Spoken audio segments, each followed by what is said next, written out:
everybody, and welcome back once again. Another edition of Inside the Headset, stop number 3, and we're over at Oakland High School. The head coach of the Oakland Patriots, he won the state championship last year. He's looking for number 3 in a row. Head coach Kevin Creasy. How you doing today, Coach? Doing good, Stuart. Congratulations, as always. I did not get to thank you publicly, but just always want to say thank you for bringing the gold ball home. It's always a challenge, but regardless, whoever gets out and goes, we always say we're behind and you are the one. And congratulations to the 2021 squad and their accomplishment of winning the state championship, going on another undefeated season. Absolutely. We're real proud of those guys. A lot of them have gone on to college, and we got a few still back on the team. But great year, memorable year, and glad and thankful for all your support.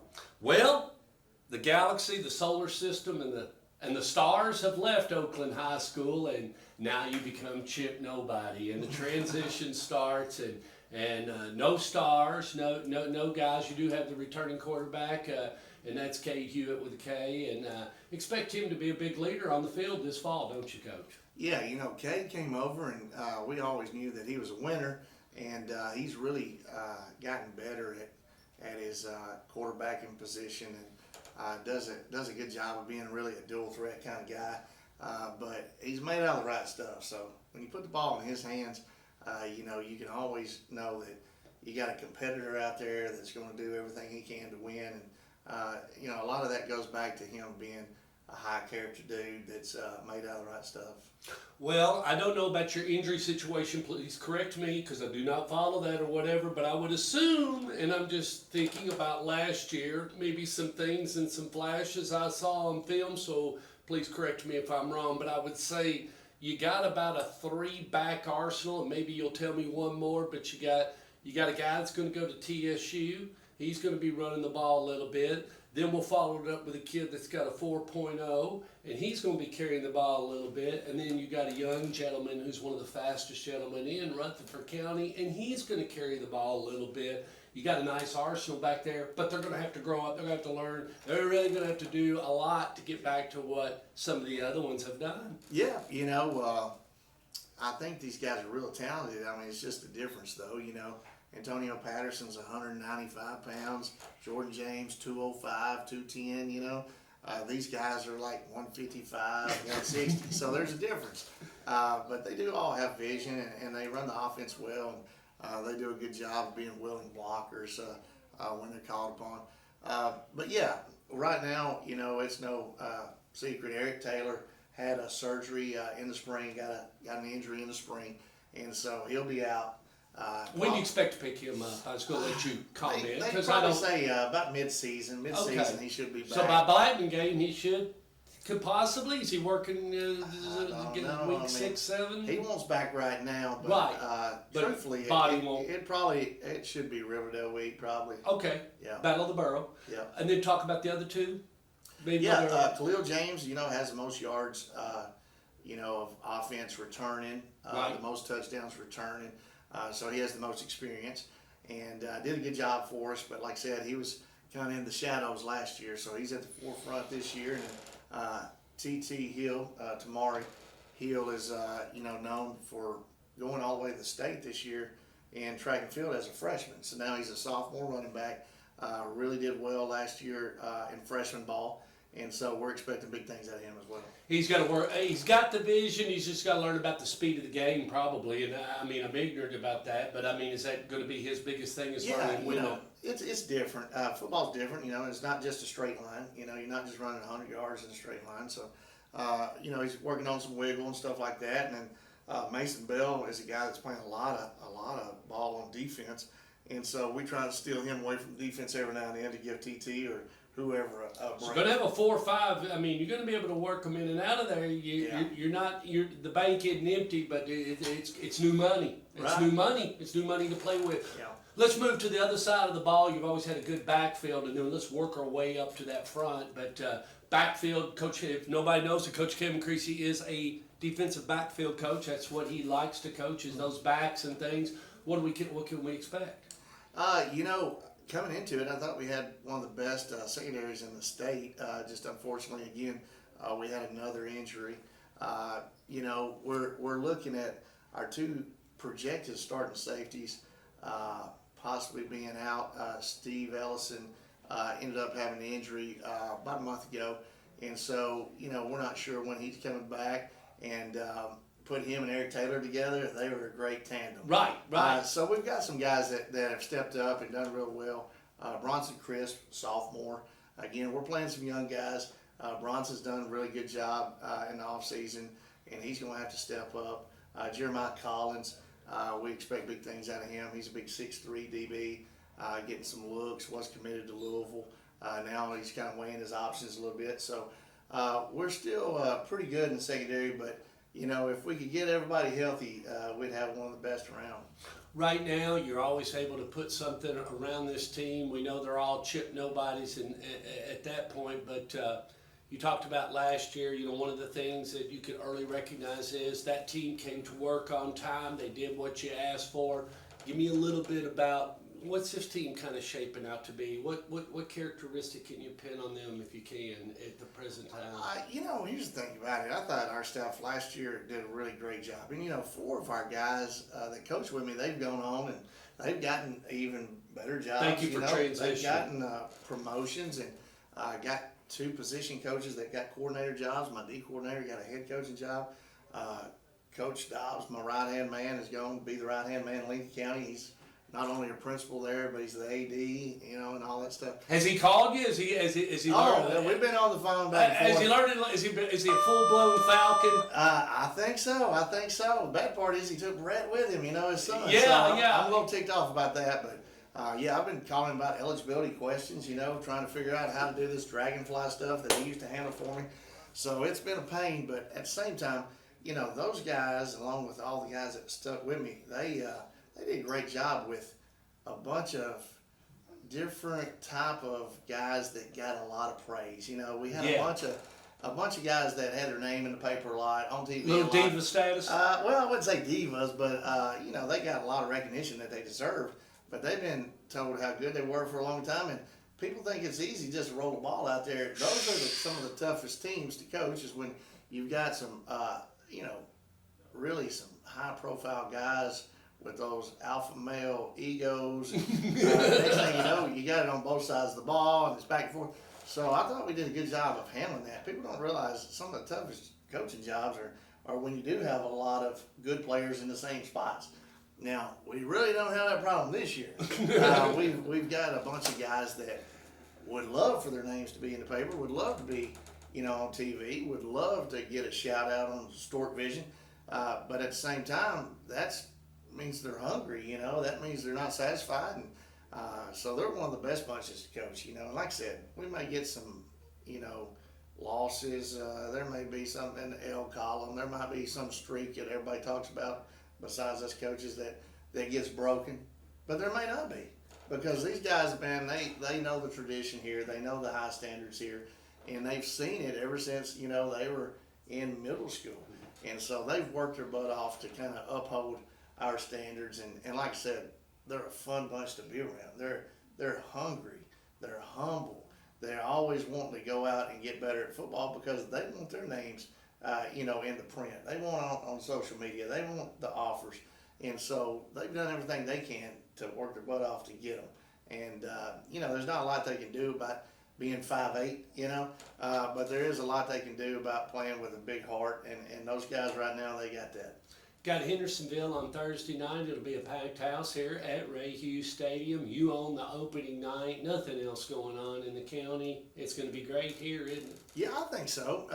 Whenever we have a Thursday night game, it's tough because you got to go to school the next day. That's the worst part about it. That's the worst part about it. But I do need to thank TWSAA for moving our game to Thursday. I know there's a referee shortage, and so we've been able to adjust. And we had 3 Thursday night games last year. We've got 2 this year.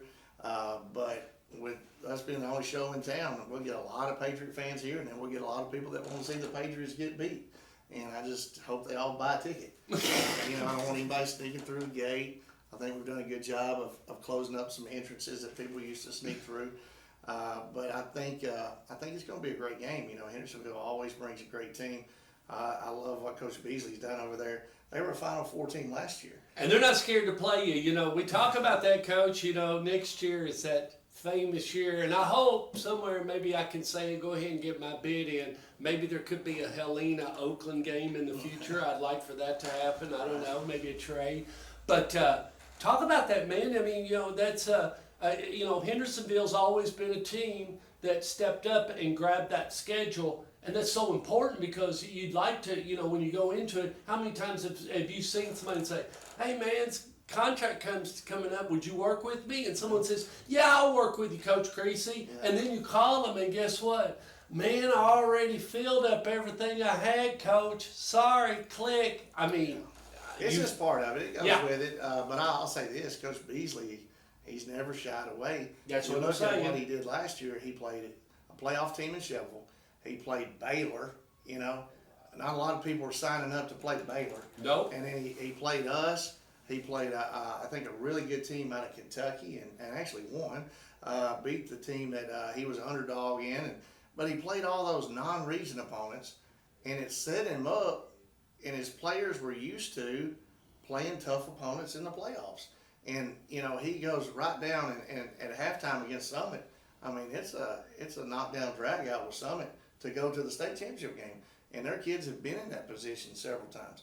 But Summit had been in that position as well. So you look at, the guys in the Final Four last year in 6A, and all of them have a tough schedule. We're gonna do two more things and then we'll close. You did brush across it, but I'll let you take the opportunity to talk about your new coaches that have joined the staff here on the Oakland Patriots. You did mention you lost a bunch, so now take it away. Talk to us about these new guys you got that's working with you, and it's they bring a little bit of different flavor. So, like you said, some of them veterans, they have to start to learn the new coach and how do I impress him? And it's good for them. It's a starting over for them, which that'll happen later on in life, whether they're working in a company or anything. New leaders. Yeah, I think we did lose 4 and maybe picked up 3. I'm not sure, but with the varsity is Ryan Knox. He comes with us from Stewart's Creek, but he had experience working with Coach Watson. Do you know I called his name, or he played youth football, I think, at Smyrna. Really? Ask him if he didn't play youth football at Smyrna. I think I called his name how old is he? I'm not sure. That wasn't on his resume. Okay, well, just find out and ask him when you see him. Say, did you play youth football down at Smyrna? Did Stark Montgomery call your name when you was a kid down at Smyrna? I'll check on that. Yeah, check on that, please. Go ahead. Jeff Kent comes from South Georgia. I just met him. Yep, D coordinator.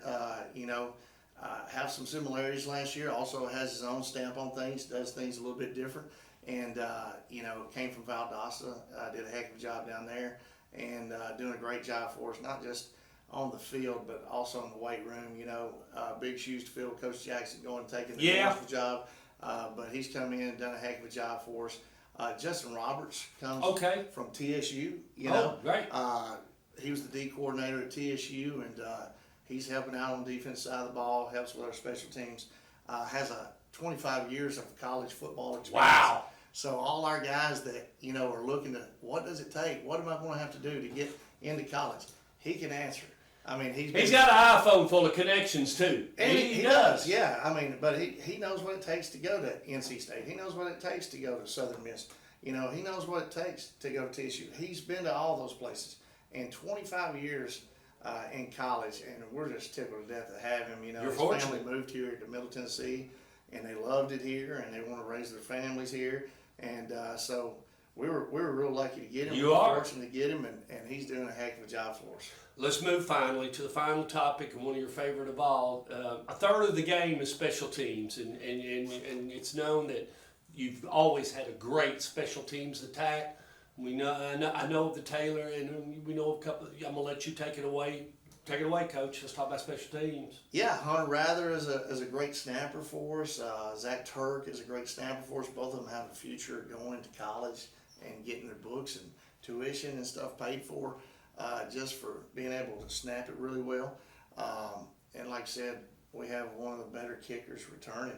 His older brother won Mr. Football for us, and Taylor's doing a great job in the preseason. And a little big bit kick the other different of a night. kicker. He's a thicker, shorter kicker. So Yeah. if you get back there and you get to messing with him, I'd say he busts you in the mouth. He's a goalie. He's a a stout. goalie on the soccer team. you So know? he ain't scared to bust it up with you. Right, So right. yeah, that's great. Go Yeah, ahead. Jacob Taylor has done a great job. Made a huge kick in a couple of preseason games for us. And, I'll stand by this. Our kicking coach is the best around. Vlad Bornbosen kicked in college. We were lucky to get him. Again, it's another case of wife has some friends up in Middle Tennessee. They came all the way from Florida, visited a few times. Great teachers, got hired as teachers first. And then they came in, and Vlad has been a great addition to our soccer program. His son is now in 9th grade. He's been kicking for us a little bit. Oh, good. But Vlad has got a resume out the wazoo. He's had so many finalists for Mr. Football. I thought Avery Rogers should have been a finalist for Mr. Football. Nobody is even close to what he put on. So it's Vladerisms. Yeah. Vladerisms. It should be a plaque somewhere hung. Vladerism. Because I he's like got it. so many guys that have not just showcased their talents, but he's got 4 starters in college right now. 4 guys that are starting in college right now. And so, I mean, it's just one of those deals where he has developed all these guys. They all have been through our system. They started with him at Oakland Middle, and they have come to be college players and Mr. Football finalists year in and year out, and he deserves all that credit. Well, and he must know what he's doing because, like you said, he's got a little bit of a system going. He's able to find one that can do it. You got to find one that can do it. Right. But as you watch that process and that little petri dish as he works in his Vladerism laboratory and everything, and working with a kicker, and works them along, how much do they, in distance and accuracy, do they gather from the time he takes one till he gets them to you and they're able to go in on a Friday night? I mean, is it remarkable where they started? Oh, yeah. It's kind of like in our weight room. We've always kidded about this. We'd love to, just go in there and get those guys and, make them take their shirt off and take a picture of them as 14-year-olds coming into our program and then leaving looking like Theron Gaines, Yes. 4 years in our weight program. Same's true with Vlad's kicking program. His son is just turned 15, and I watched him. He made every extra point the other night. Now, I don't know if you know this, but our freshman team I saw that. won Yes. 49-0 against our big rivals, Riverdale, and he made every extra point. And The future looks bright. Yeah, That star is shining. but It like just- right now, it's kind of like he's using like a pitching wedge. You know what I'm saying? But by the time Sonny do that. You You know, know- Sonny used to kick field goals. He'd do that. I Just get know. up there. Boy, he had a heck of a game. He lit the tote board up against Kansas City last night. He lit it up. Picked up a big W. yeah, that's good. But anyway, I did ask him a question. I was texting him this morning. I said, "Well, I think you once told me you got 17 hours, 14 hours left at Vanderbilt." I said, "Just keep this in the back of your mind. You got 1 year eligibility left. We could come back and play at least 1 year of college football at Vandy." Interesting. So He could get those 17 hours, and shoot, we could probably get him a teaching job here, and maybe he could coach a little football, a little baseball. guys, tomorrow night right here at Ray Hughes Stadium. Y'all be here, be early. I mean, this is a place you can't get into and can't get out of once you get parked. But anyway, it's going to be a lot of fun, I'm sure. Kona Ice and everybody will be here at Kettle Corn, but be out here and be loud and be proud. And that's at 7 o'clock against the Hendersonville Commandos.